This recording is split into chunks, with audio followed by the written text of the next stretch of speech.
नमस्ते। अहिले जुन हिजो वेस्ट बेङ्गाल गभर्मेन्टबाट एउटा कोभिडको लागि लकडाउनको नोटिफिकेसन आएको छ अनि जिटिएद्वाराबाट हिजो बेलुका यसको म्याचिङ अर्डर निक्लियो, जो मैले पनि कपी पाएँ।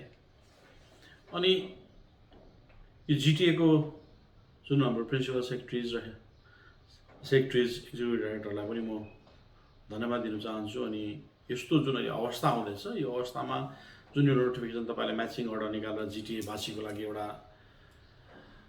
अहिलेको स्थितिमा यो जुन लकडाउनको तपाईँले सिस्टम बनाइदिनु भएको छ, यो एकदमै सराहनीय छ। हो, अब यो लकडाउनले धेरै मान्छेलाई गाह्रो पनि परिरहेछ, त्यसलाई पनि हामीले बुझ्नुपर्छ। तर अब हामी बाँचे भने त पहाड बाँच्छ भन्ने एउटा हामीले पहिला जुन स्लोगन थियो, त्यो स्लोगनमा एक्सेप्ट गर्नुपर्छ। र यो लकडाउनले हामी सबै जिटिएवासीलाई समर्थन जनाइदियो भने म सम्पूर्ण जिटिएवासी पब्लिकलाई पनि म निवेदन टक्राउँदछु। योपालिको कोभिड पहिलाको कोभिडभन्दा धेरै इफेक्टिभ छ। अनि हेर्नुभयो तपाईँहरूले पनि जिटिएमा धेरै हाम्रो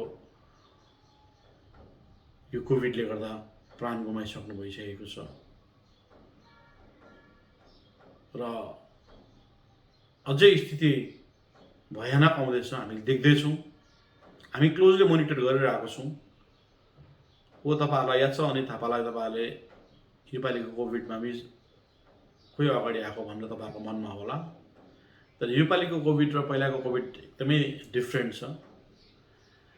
पहिलाको कोभिड हामीले सबै नबुझिकन हामीले काम गऱ्यौँ र सबै मिलेको अनुसार चाहिँ हामीले कोभिडदेखि हामी मुक्त हुनु, हामी सफल भयौँ। त्यति बेला मनोबल बढाउनु थियो, मान्छेको मनोबल टुटिसकेको थियो र हामी फिल्डमा काम गरेर सबै भएर हामी एनजिओज हामी सबै मिलेर एउटा मान्छेलाई मनोबल बढाएर हामीले यो सक्षम पनि भयो। हेर्नुहोस्, योपालिको कोभिड भनेको हामीले मास्क बाँडेर सेनिटाइजिङ मात्रै सीमित छैन। हेर्नुहोस्, योपालिको कोभिड भनेको सिस्टमलाई अपडेट गर्नु छ, हामीलाई हेल्थ सिस्टमलाई अपडेट गर्नु छ, जुन हामी दिनरात लागिरहेको छौँ। हेर्नुहोस्, हो, सोसियल मिडियामा हामी टिभीतिर हामी आएको छैनौँ योपालि हामीले। योपालिको भनेको मान्छे आफै अवेरनेस छ। अनि म हाम्रो पहाडवासीलाई धन्यवाद पनि चाहन्छु। जुन बजारमा म मान्छे एकदमै पातला देख्छु, दार्जिलिङमा, खरसाङ, कालिम्पोङमा एकदमै पातला छ, आफ्नो कामको लागि मात्रै निलिरहेको छ। मान्छे एकदमै अवेर छ हाम्रो मान्छेहरू। यसको लागि म धेरै धेरै धन्यवाद पनि दिन्छु, किन पहाडलाई सबैले माया गर्छ भन्ने एउटा हामीले योबाट देखि पनि सकेको छौँ। र हामी हेल्थ सिस्टमलाई अपडेट गर्नुको लागिरहेको छु। हो, हुनु त मैले जिटिएको कुनै औदामा छुइनँ, तर पनि मैले मेरो आफ्नो एउटा पब्लिकको माथि दायित्व सोचेर नै मैले काम गरिरहेको छु। म principal secretary health executive director कलकत्तामासम्म मेरो फोन दिनरात म टचमा छु अनि हेल्थ सिस्टमलाई अपडेट गर्नुपर्ने लागेको छु। त्यसैले हामीले दार्जिलिङमा सेफ होम हाम्रो रेडी भइसकेको छ, कालिम्पोङमा सेफ होम रेडी भइसकेको छ, खरसाङमा सेफ होम रेडी भइसकेको छ, मिरिकमा सेफ होमको लागि हामी कुरा गरिरहेको छौँ। अहिलेको चाहिँ हामी हेल्थ सिस्टम अगाडि अनि सिलगढीमा हाम्रो धेरै पेसेन्टहरू दुःख भोग्नु परिरहेछ। हामी दिनरात उहाँहरूको सर्भिसमा लागिरहेको छौँ। हाम्रो हेल्पलाइनहरू सबै एक्टिभ छ नि, एक्टिभली काम गरिरहेको छ। जसले चाहिँ अब कोभिडमा हेर्नुहोस् यस्तो भइरहेछ कि भइसकेर पनि मान्छेले हस्पिटल पाएको छैन। एकदमै जसले कोभिडमा जुडित छ, इस्युमा जो जुडित छ, जसले कोभिड भइरहेको छ, उहाँहरूको फ्यामिलीलाई कति दुःख छ। हामीलाई उहाँहरूसँग हामी कनेक्टिभिटीमा छ र हामीलाई थाहा छ र हामीले उहाँहरूलाई हेल्प पुर्याउने कोसिस र प्रयास गरिरहेको छौँ। यसैले हामीले सबैभन्दा योपालि हामीले बढाउनु पर्ने भने हेल्थ सिस्टम इन्फ्रास्ट्रक्चर हो, त्यसलाई अगाडि लिएर जानुपर्छ। यसैले हामीले जुन यो त्रिवेणीमा हस्पिटल थियो हाम्रो, अहिले 150 बेडेड हस्पिटल हाम्रो अन छ। अनि 100 अझै हामी 30 बेड हामी बढाउँदैछौँ। यो विदिन अ विकभित्रमा हामी 30 बेडेड बढाउने हाम्रो जिटिएले त्यसलाई बढाउने प्रयासमा लागिरहेको छ। अनि बढ्छ पनि। हेर्नुहोस्, एक हप्ताभित्रमा हामी 180 बेडेड त्रिवेणीमा हामीले त्यो फेसिलिटिज जिटिएकोद्वाराबाट हामी पाउँछौँ। प्रिन्सिपल सेक्रेटरिज र हेल्थ टिमलाई म धन्यवाद दिन चाहन्छु। अनि 30 बेडेड त्रिवेणीमा अक्सिजन फेसिलिटिज बेडेड अहिले चालु छ। अनि 6वटा सिसियु छ जो अक्सिजन फेसिलिटी छ त्यसमा पनि।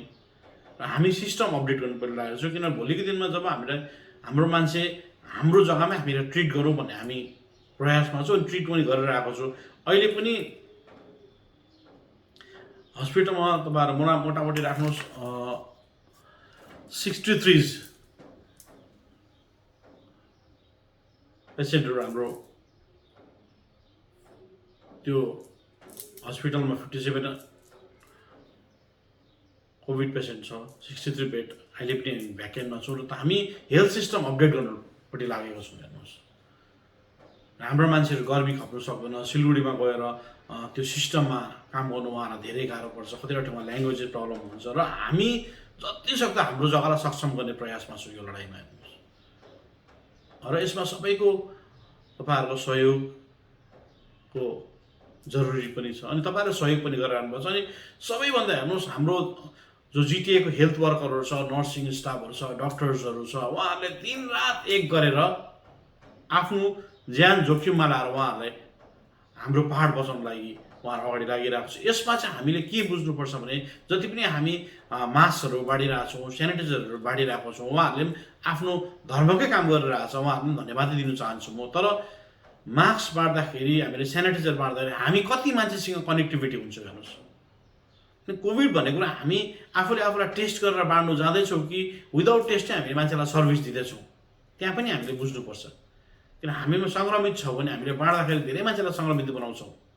र पहिला हेर्नुहोस्, पहिला मास्क थिएन, पहिला सुरुको कोभिड एकदमै मास्क हाम्रो सेनिटाइजर क्राइसिस थियो मार्केटमा र गभर्मेन्टले धेरै हामीलाई मास्क दियो, सपोर्ट गर्यो, बाँड्यौँ।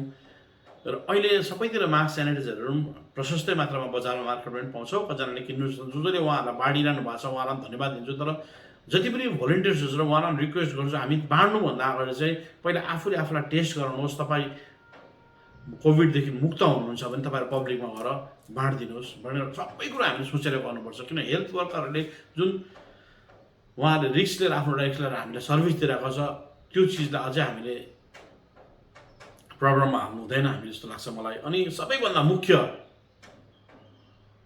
एउटा म मेसेज दिनु आएको के हो भने भोलि इलेक्सनको रिजल्टको काउन्टिङ छ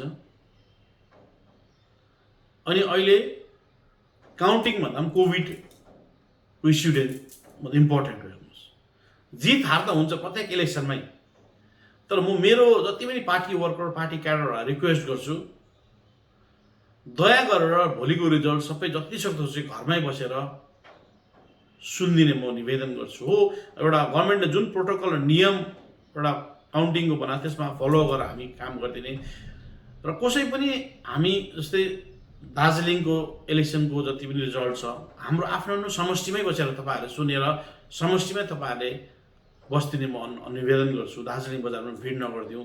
कर्सियङमा म कर्सियङ जति पनि समष्टि एरियाहरू तपाईँहरू एरियामै बसेर सुनेर तपाईँहरूले त्यसलाई एउटा नियम पालन गरिदिने। अनि कालिम्पोङलाई पनि म कालिम्पोङ जति हाम्रो वर्कर क्याडरहरूलाई रिक्वेस्ट गर्छु, तपाईँहरू आफ्नो जग्गामा बसेर यो काउन्टिङ र को दिन तपाईँहरूले यस सरकारको नियमलाई फलो गरिदिने। किनभने हामीलाई मान्छेले योपालि नयाँ सोच नयाँ विचारलाई मान्छेले जहाँसम्म मलाई लाग्छ धेरै हामी माथि विश्वास गरेर उहाँले भोट हालेको छ र दार्जिलिङलाई राम्रो बनाउन हामी निक्लेको हो। र दार्जिलिङलाई राम्रो बनाउनलाई अहिलेको जरुरत भने दार्जिलिङमा भिड बनाउनु हुँदैन। हामीले हेर्नुहोस्, जितमा हामी मातिनु हुँदैन, हारमा हामी आत्तिनु हुँदैन भन्ने एउटा पहिलादेखिको एउटा स्लोगन छ। यो स्लोगनलाई हामीले फलो गरेर जानुपर्छ। र म फेरि पनि रिक्वेस्ट गर्छु तपाईँहरूलाई, हो आफ्नो जग्गामा आफू बसेर हो अलिकति जितमा मान्छेले कता जसन पनि गर्छ, मजा पनि गर्छ, तर कसैलाई पनि नदुखाउने, कसैलाई पनि ह्याम्पर नहुने, कसैलाई पनि हामीले गाली गलोज गरेर त्यस्तो काम हामी भविष्यमा गर्नु हुँदैन। हेर्नुहोस्, कि नयाँ सोच नयाँ विचारको हामीले स्लोगन दिइसक्यो त्यसलाई एडप्ट पनि गर्न सक्नुपर्छ, देखावटी मात्रै गरेर हुँदैन हामीले।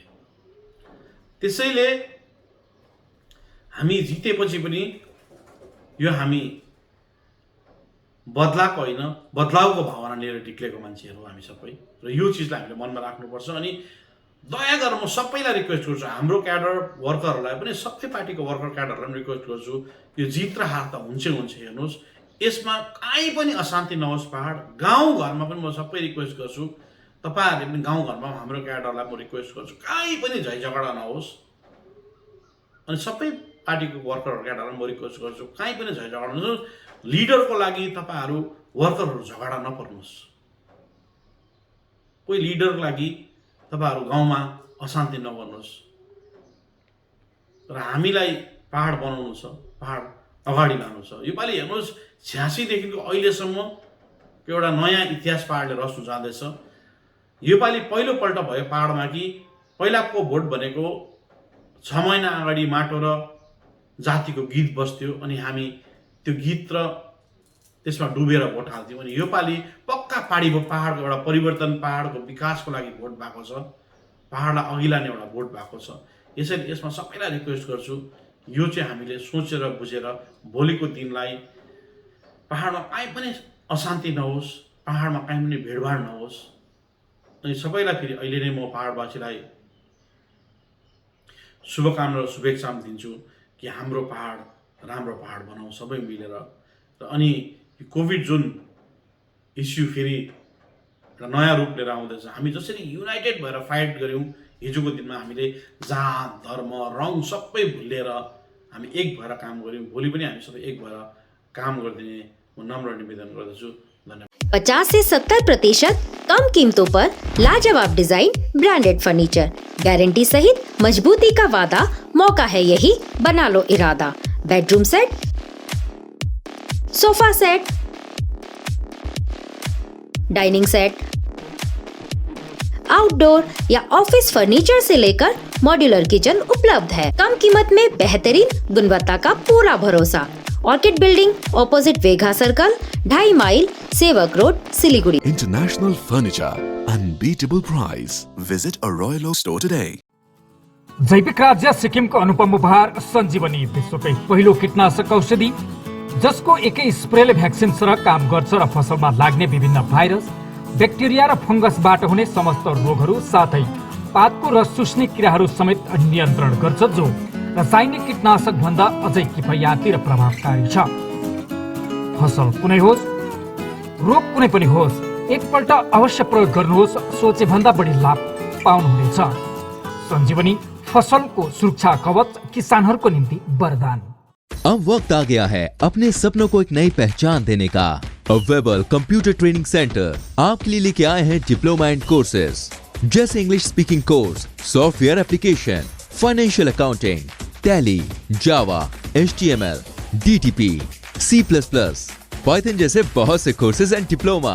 और आपको मिलेगा hologram sealed certificate government of West Bengal undertaking, जो आपके हर सपने को देगा एक नई उड़ान। Webel computer training centre, opposite Siliguri college, gate number 2, college Para, Siliguri. क्या आपके कपड़ों का बिजनेस है और आप दुकान में भीड़ भाड़ से बहुत परेशान हैं और सामान लाने का समय नहीं है? तो समझो आपकी टेंशन खत्म। अब डाउनलोड करें A से Z तक ऐप, इंडिया का अपना होलसेल शॉपिंग ऐप। बस डाउनलोड करें और होलसेल में कपड़ों की शॉपिंग करें A से Z तक।